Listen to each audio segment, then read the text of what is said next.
Hello mga ka-asenso, sagutin lang po natin yung tanong ng isa sa ating mga followers na kung 5 months old na ba daw ang kanilang gilt o yung gagawing inahin ay pwede na ba sa developer or mama pro ng Pigrulac.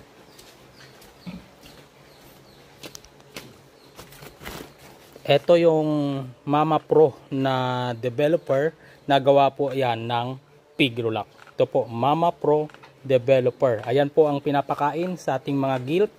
Papunta po yan sa saw. Ito po yung gilt namin. Nagkakaedad po ito ng 5 months old. Kaya mama pro na po ang kanyang kinakain. Medyo nag-a-adjust pa. Medyo makalat kumain. Dahil nga po 5 months old pa lang po yan na inilagay namin rito sa gestating pen.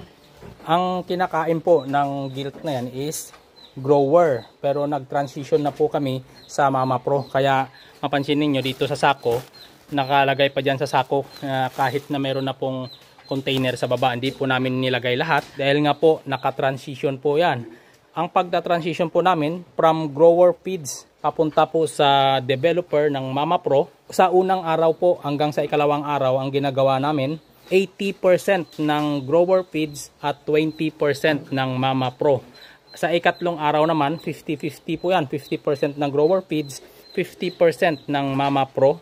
At sa pagdating naman sa ika-4 na araw hanggang sa ika-5 araw or hanggang sa maubos po yung grower feeds ninyo kung wala po kayong mapagbibigyan. Pero kung meron naman po kayong pagbibigyan ng grower feeds, ang gawin nyo lang po is sa ika-4 hanggang sa ika-5 araw, 80% naman ng Mama Pro at 20% ng grower feeds.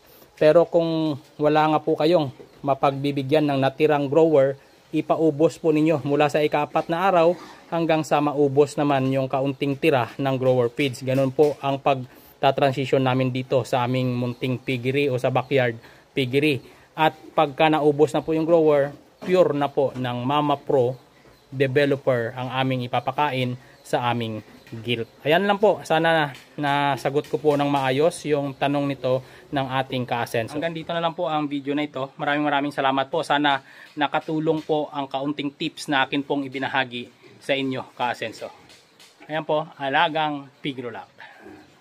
2 months old pa lang po yan or 63 days old po sila ngayon. Ayan po ang lalaki, nasa 35 kilos na po mahigit yan ang mga timbang nila. Alagang Pigrulac.